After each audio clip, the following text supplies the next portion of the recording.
Russia has fully blocked WhatsApp. I can't believe Oh, this yeah. is actually happening. They've tightened control over the country's internet, and the app is owned by Meta, which Russia has already labelled as an extremist organisation. The Kremlin says the move follows WhatsApp's refusal to comply with Russian law, and a spokesman from the Kremlin urged citizens to switch to the state-backed messaging app called Max. I mean, I know where I'd like to be. A state-backed messaging app in Russia is exactly how I'd like to communicate. Critics warn Max could allow user tracking, a claim denied by state media. Well, of course they did. WhatsApp says that the block pushes people towards state surveillance, and the ban affects roughly 100 million users, and it follows earlier limits on calls and blocks and other foreign apps. So look, a state-backed messaging app, like the justification is compliance within Russian law. The reality is just tighter control over its citizens and how it communicates. And when the government removes an encrypted platform, replaces it, although the fact it's encrypted Is it really arguable, but encrypted? okay, whatever. Yeah, we'll just play the game, shall we? But when it kind of like removes an encrypted app and replaces it with something it can oversee, that's not just a policy, it's like power over a digital space. And because while Yeah. Russia is doing this so bluntly, in other parts of the world, control shows up subtly, like for example in Australia with your age verification rules, and leading platforms with Substack restricting access to users to prove, in these ridiculous cases. So different systems, possibly different motives, but the same friction point, identity becoming linked to the price of participation. So, Efrat, do you see what's happening in Australia as a softer version of the same global trend we're seeing in Russia? Like different jurisdictions, same shift towards making digital speech conditional and proving who you are. Like the common thread is speech becoming conditional on identity, right? Yes, it's exactly the same. The only difference is that in the West, they just have to make more excuses so that people can swallow it easily. When it's Russia or China and the regime is known for being authoritarian, they just go, okay, from tomorrow morning, you're using Alipay and WeChat, which is state controlled, or from tomorrow morning, you stop using WhatsApp and you're using what the state tells you to use. Well, In you say that Australia, because yeah. Russia, well, Putin has actually been studying the Chinese firewall. Like that's aspirational to him, isn't it? Yes, but you know who else admires China? Is it Keir Starmer? Christine Lagarde and the ECB. Oh, They say that China is the blueprint for their digital euro for the CBDC. So they're copying the ECNY, the Chinese central bank digital currency from the Chinese.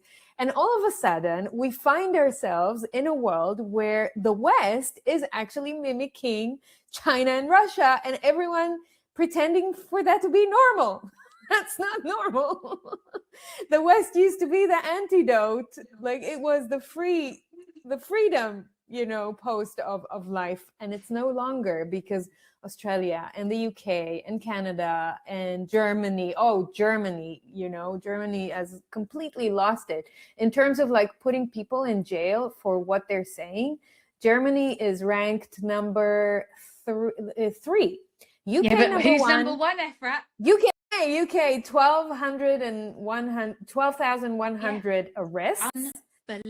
Unbelievable. Belarus number 2 with 6,200. Germany 3,500, and then China 1,600. So we reached a point where that just shows you everything, right? So to your question, WhatsApp not being available in Russia anymore is exactly like TikTok saying now that it needs to start verifying identity with a government ID in Europe. It's the same as Rumble in France. It's the same. Yeah. I mean, Rumble is now back, but it used to be out because the EU wanted them, the French government wanted them to be out. It's the same as Telegram. It's the same as Discord. It's the same as Substack. It's just, we're going to see more and more of this. China with Alipay and WeChat is the best parallel to Russia with WhatsApp. You're just replacing one thing with a state-controlled.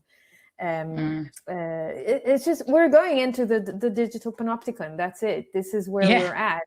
And the US with Palantir just taking more and more government contracts. Please. But that is surveillance state. That is like AI and surveillance is going to be It's blended in almost pre-crime. everything you do. It is pre-crime, It's but pre-crime. it is the And they're new reality. This is what it is. in the UK, not only is it being integrated into our NHS system, which people don't really understand what it is, but they now want to put it into policing. And they've Of actually course. proven that our surveillance is not accurate, that the AI isn't accurate, that you can't challenge it. All of these issues. And then you've got something that's created by Peter Thiel that is going to be integrated into all of our government systems, that is preemptive, like Minority Yeah, Report. it's I mean, preemptive. Knock on your door before you even done anything, telling you, we kind of read your thoughts by looking at your phone or by surveilling you, and we have a suspicion that you may make a crime soon, do a crime soon, and we have to arrest you for that. And they get the authority from the government to do that because they are a government contractor. You know, welcome to your new life. UK already has 12,000 arrests in the past year. I don't even want to think how many arrests are going to come in with this new technology. It's really freaky. So we started in WhatsApp and we finished in AI surveillance tools for pre-crime, but this is very similar. So in the US, when we think it's still like the home of the free, the land of the brave, or whatever you say, the US is now wanting to introduce a bill called Kids of Social Media Act. It's introduced to Congress. It's a bipartisan bill. And in Florida, there's a new App Store accountability bill that would force Apple, Google, and every other app marketplace to verify the ages of all users, collect identifying data. So, you know, it's very quick. And if I can just do one last tie in to why all of this is happening right now and so fast, we see the rapid change that is happening. This all ties to the United Nations Agenda 2030, which is an official plan of the United Nations, have been on the table from 1995, more or less. And it's just, we're getting into the end stage because 2030 is around the corner and we have to implement it. So about 3 years ago, UN blamed the failure of meeting some of the sustainable development goals, which are part of the Agenda 2030, on misinformation, disinformation, and hate speech online. And they cited 10 out of the 17 sustainable development goals that are being hurt because of the lies that us plebs are telling online. And basically what they said is, the UN Secretary General, Antonio Guterres, said, we are entering a new era of censorship to prevent misinformation.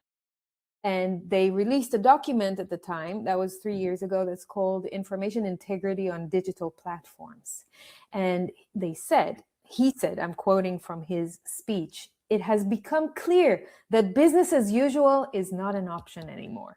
So basically, they were hitting the gong 3 years ago to tell all the different governments around the world, start legislating, because the internet is not safe, because they're lying, there's misinformation, there's hate speech and disinformation. You guys have to legislate and enforce a safe environment, like digital integrity.